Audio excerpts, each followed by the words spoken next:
เตือนแรงแม่นยังกับตาเห็น3วันเกิดสงกรานต์ปีพศ2569นี้ไม่เชื่ออย่าลบหลู่เด็ดขาดให้ระวังสิ่งต่อไปนี้จะเกิดขึ้นกับชีวิตของท่านสวัสดีท่านผู้ฟังกัลยาณมิตรทุกท่านนะคะความเชื่อและความศรัทธาเป็นสิทธิส่วนบุคคลโปรดใช้วิจารณญาณในการรับฟังกันด้วยหมอปลายเตือนหนักแม่นยังกับตาเห็นคนที่เกิดใน3วันเกิดต่อไปนี้จงตั้งใจฟังให้ดีเพราะชะตาชีวิตของท่านกำลังจะมีการเปลี่ยนแปลงครั้งใหญ่สงกรานต์ปี2569นี้ปาฏิหาริย์กำลังจะเกิดขึ้นกับตัวของท่านพระกรรมดีเก่าที่ท่านสะสมมาเทวดาและสิ่งศักดิ์สิทธิ์กำลังจะชี้ทางรวยให้กับท่านที่เกิดในลัคนา3วันเกิดต่อไปนี้ได้เริ่มทำงานแล้วคำเตือนครั้งนี้ไม่ใช่เรื่องเล่นๆแต่เป็นสัญญาณบางอย่างที่กำลังเคลื่อนไหวอยู่ในชะตาของใครบางคนหมอปลายเตือนหนักแน่นแม่นยังกับตาเห็นใครที่เกิดใน3วันเกิดต่อไปนี้จงตั้งใจฟังให้ดีเพราะหลังจากนี้ชีวิตของท่านจะไม่เหมือนเดิมอีกต่อไปสงกรานต์ปีพศ2569ไม่ใช่แค่เทศกาลเล่นน้ำธรรมดาแต่มันคือจุดเปลี่ยนชะตาชีวิตบุญเก่าที่ท่านเคยทำไว้กำลังเริ่มส่งผลแรงหนุนจากสิ่งที่มองไม่เห็นกำลังเคลื่อนเข้ามาบางคนจากที่เคยติดขัดจะเริ่มมีทางออกบางคนจากที่เคยมืดมนจะเริ่มเห็นแสงสว่างแต่ในความโชคดีนั้นกลับมีคำเตือนซ่อนอยู่เพราะไม่ใช่ทุกอย่างจะเข้ามาจะเป็นสิ่งดีเสมอไปคนที่เกิดใน3วันเกิดต่อไปนี้กำลังจะได้รับทั้งโอกาสและบททดสอบไปพร้อมกันบางสิ่งจะเข้ามาเร็วจนท่านตั้งตัวไม่ทันบางเหตุการณ์จะเกิดขึ้นแบบไม่ทันได้คาดคิดและถ้าท่านพลาดเพียงนิดเดียวจากโชคอาจกลายเป็นเคราะห์ได้ทันทีนี่คือเหตุผลที่ต้องตั้งสติและฟังให้จบเพราะคำเตือนนี้อาจเป็นเส้นทางชีวิตของท่านได้จริงๆเตรียมใจให้ดีแล้วไปดูพร้อมกันว่า3วันเกิดที่กำลังถูกกล่าวถึงนั้นมีวันเกิดของท่านรวมอยู่ด้วยหรือไม่ถ้าพร้อมแล้วเราจะไปเปิดคำทำนายทีละวันแบบลึกแบบแรงแบบที่คุณต้องขนลุกแน่นอนวันเกิดที่1สำหรับคนที่วันเกิดแรกสงกรานต์ปีพศ2569จะไม่ใช่แค่เทศกาลเล่นน้ำแบบธรรมดาอีกต่อไปแต่เป็นช่วงเวลาแห่งการเปลี่ยนแปลงครั้งใหญ่ที่จะเข้ามาในชีวิตของท่านโดยไม่รู้ตัวสำหรับวันเกิดที่1ผู้ที่เกิดวันเสาร์ในช่วงนี้ท่านอาจรู้สึกคิดถึงความแตกต่าง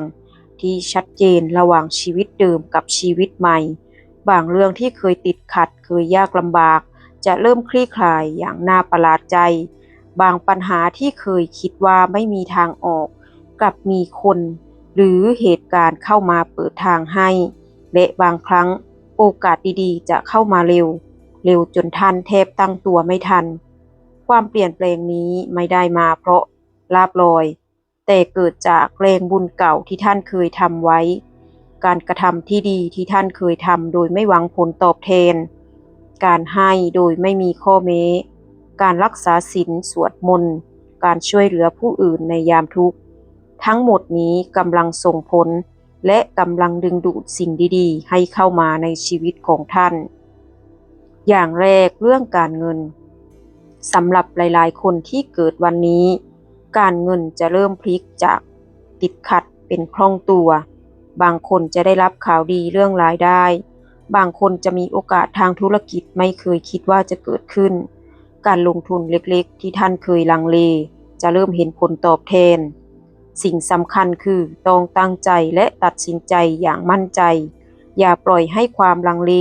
หรือความกลัวทำให้โอกาสหลุดมือไปเรื่องการงานและอาชีพสำหรับผู้ที่ทำงานประจำการเปลี่ยนแปลงที่เข้ามาอาจเป็นเรื่องการเลื่อนขั้นเลื่อนตำแหน่งการได้รับมอบหมายงานสำคัญหรือแม้แต่การได้รับไอเดียสร้างสรรค์ใหม่ๆที่ช่วยพลิกสถานการณ์ สำหรับผู้ที่ทำธุรกิจส่วนตัวจะมีคนหรือเหตุการณ์เข้ามาช่วยผลักดันให้ธุรกิจเติบโตบางครั้งอาจเป็นจังหวะบังเอิญแต่ถ้าท่านจับโอกาสนั้นได้จะเป็นจังหวะเปลี่ยนชีวิตที่แท้จริงด้านความรักและความสัมพันธ์บางท่านอาจพบเจอความรักที่รอคอยมานานบางท่านอาจได้คนใหม่เข้ามาเติมเต็มชีวิตแต่ความรักนี้ไม่ได้มาแบบง่ายๆจะมีบททดสอบเข้ามาให้ท่านพิสูจน์ใจตัวเองว่าท่านพร้อมหรือยังที่จะเปิดใจว่าท่านพร้อมที่จะรับและรักอย่างแท้จริงหรือไม่สำหรับเรื่องสุขภาพช่วงนี้ร่างกายอาจมีสัญญาณเตือนบางอย่างเป็นการเตือนให้ท่านใส่ใจสุขภาพมากขึ้นบางเรื่องเล็กๆที่ท่านมองข้ามจะเริ่มส่งผลต่อร่างกายการออกกำลังกายการพักผ่อนให้เพียงพอการกินอาหารดีๆจะช่วยให้ท่านรักษาพลังงานและความสดชื่นเพราะพลังชีวิตที่เต็มเปี่ยมจะให้ท่านรับมือกับการเปลี่ยนแปลงที่จะเข้ามาได้อย่างยั่งยืนและได้ดียิ่งขึ้นการเงินและโชคลาภเสริมดวงปีนี้เทวดาและสิ่งศักดิ์สิทธิ์กำลังเปิดช่องทางให้ท่านบางคนอาจพบทรัพย์เล็กๆโดยไม่คาดคิดบางคนอาจมีผู้ใหญ่หรือมีผู้มีอิทธิพลเข้ามาช่วยเหลือแต่ต้องระวังการตัดสินใจใจร้อนหรือใจเร็วอาจทำให้เสียโอกาสจงฟังสัญชาตญาณของตัวเองและอย่าลืมใช้สติทุกครั้งอย่าลืมคำเตือนสำคัญการเปลี่ยนแปลงนี้ไม่ได้มาเพื่อทำให้ท่านสบายใจเพียงอย่างเดียวแต่มาเพื่อให้ท่านเติบโตทั้งจิตใจและชีวิตถ้าท่านมองผ่านโอกาสนี้เหมือนปล่อยให้ลมพัดผ่านชีวิตท่านก็จะยังคงเหมือนเดิมแต่ถ้าท่านก้าวข้ามความกลัวเปิดใจรับการเปลี่ยนแปลงจะมีปาฏิหาริย์เกิดขึ้นจริงๆดังนั้นในสงกรานต์ปีพ.ศ. 2569 นี้จงเตรียมตัวให้พร้อมตั้งสติให้มั่นเปิดใจให้กว้างและรับโอกาสดีๆที่กำลังเข้ามาในชีวิตบุญเก่าเทวดาและสิ่งศักดิ์สิทธิ์กำลังชี้ทางให้ท่านโอกาสไม่ได้มาทุกวันโชคลาภไม่ได้เข้ามาแบบบังเอิญและความสำเร็จไม่ได้เกิดเพราะความบังเอิญมันเกิดเพราะท่านเคยสร้างกรรมดีไว้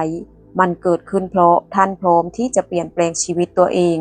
มันเกิดขึ้นเพราะสงกรานต์ปีนี้คือช่วงเวลาของการพลิกชะตาฟังให้ดีและจำไว้ให้ขึ้นใจสิ่งที่จะเกิดขึ้นในปีนี้จะเป็นตัวกำหนดชีวิตของท่านไปอีกหลายปีข้างหน้าอย่าพลาดอย่ามองข้ามและอย่าประมาทเพราะสำหรับวันเกิดนี้สงกรานต์ปี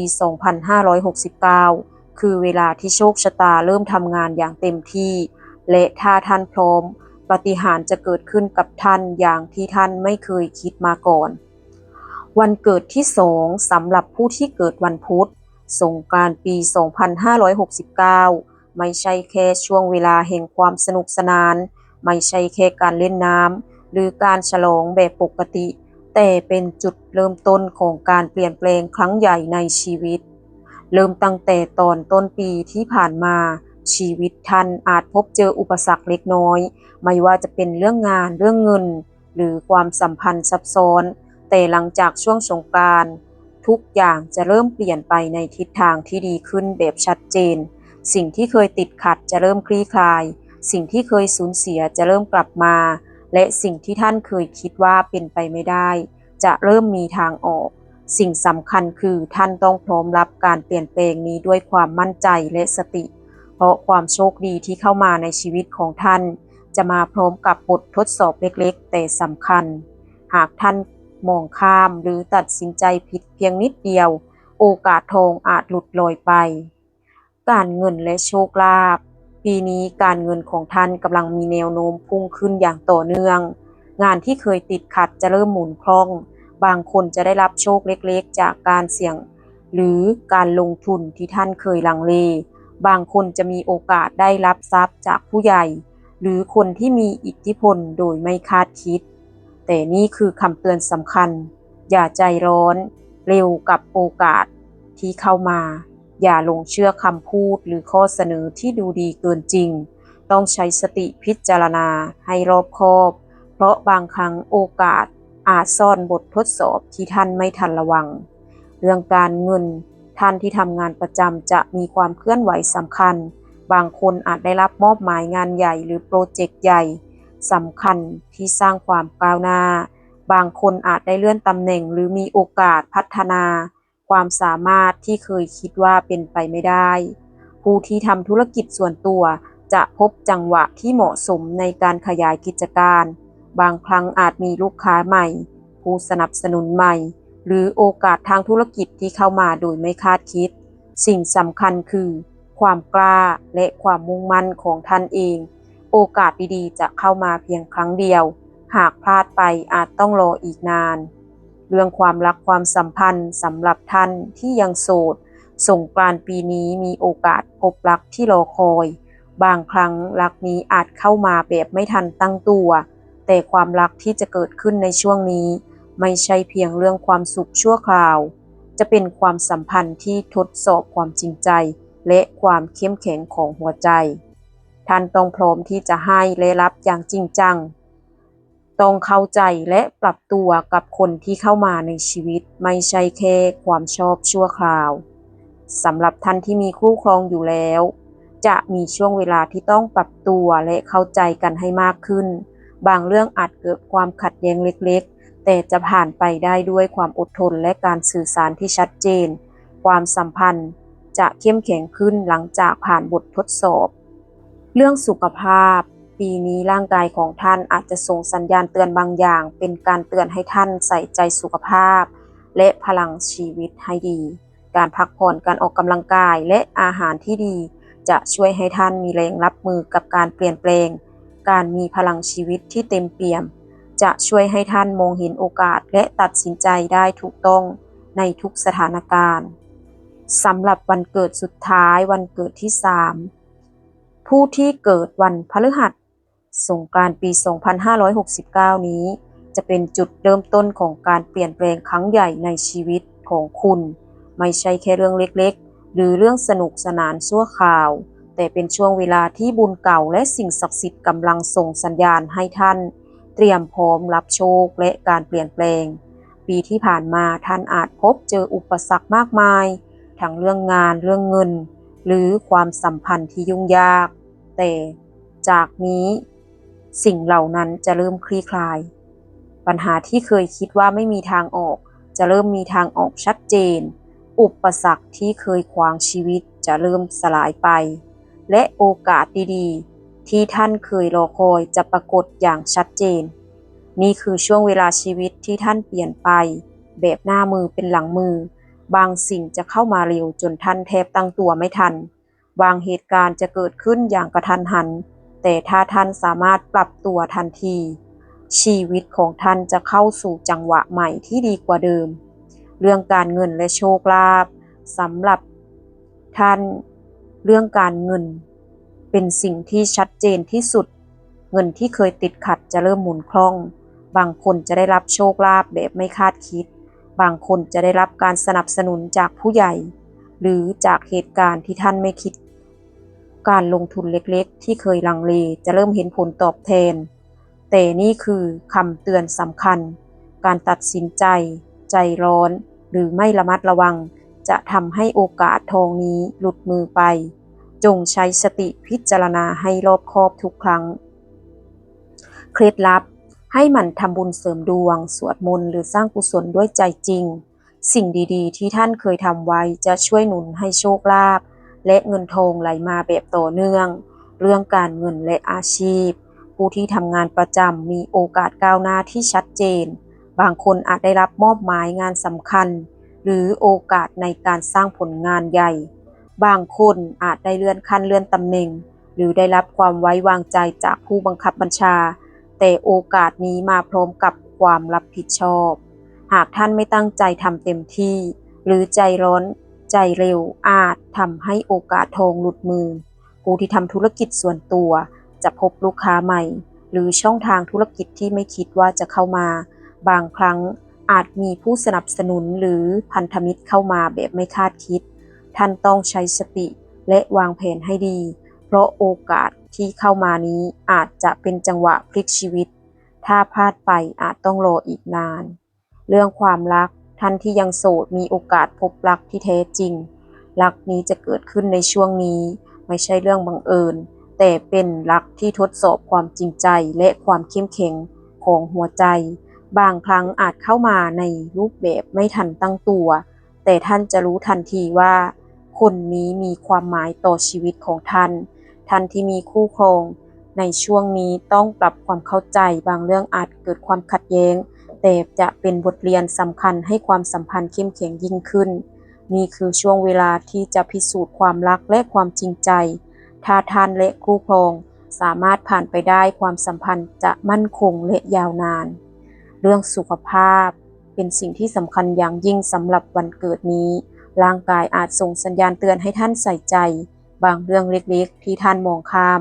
จะเริ่มส่งผลต่อร่างกายการออกกำลังกายการพักผ่อนให้เพียงพอและการกินอาหารที่มีประโยชน์จะช่วยให้ท่านมีพลังรับมือกับการเปลี่ยนแปลงพลังชีวิตที่แข็งแรงจะช่วยให้ท่านตัดสินใจได้ถูกต้องและรับมือกับบททดสอบในชีวิตได้ดีขึ้นโปรดใช้วิจารณญาณในการรับฟังทุกคำทุกประโยคทุกสิ่งที่ท่านกำลังฟังอยู่นี้เป็นเพียงคำแนะนำคำเตือนและคำอวยพรจากผู้ที่ต้องการเห็นท่านเติบโตและมีชีวิตที่ดีขึ้นอย่าเพียงฟังและเชื่อโดยไม่คิดแต่ให้ท่านตั้งสติไตร่ตรองทุกสิ่งเกิดขึ้นเพราะเหตุผลมีทั้งสิ่งดีและสิ่งที่ทดสอบท่านโปรดจงระวังและระลึกไว้ว่าชีวิตของท่านขึ้นอยู่กับการตัดสินใจของท่านเองทุกคำเตือนเป็นเพียงแสงสว่างที่ชี้ทางให้ท่านเห็นเส้นทางแต่การเดินไปข้างหน้าหรือไม่ขึ้นอยู่กับท่านโปรดอย่าประมาทอย่าตระหนกแต่ให้ใช้สติไตร่ตรองอย่างรอบคอบทุกสิ่งที่เกิดขึ้นอาจเป็นบททดสอบบางครั้งสิ่งที่ฟังแล้วดูแรงหรือสะเทือนใจก็เพื่อให้ท่านตระหนักและเตรียมตัวทุกโอกาสที่เข้ามาไม่ได้เกิดขึ้นเพราะบังเอิญหากท่านใช้สติและไตร่ตรองสิ่งดีๆจะเข้ามาในชีวิตของท่านอย่างแท้จริงโปรดใช้วิจารณญาณฟังด้วยใจที่เปิดรับแต่คิดวิเคราะห์ด้วยเหตุผลและนำสิ่งที่ได้ไปปรับใช้กับชีวิตของท่านเองอย่างเหมาะสมความเชื่อและความศรัทธาเป็นสิทธิส่วนบุคคลสิ่งสำคัญคือการตัดสินใจของท่านจะสร้างชะตาของท่านเอง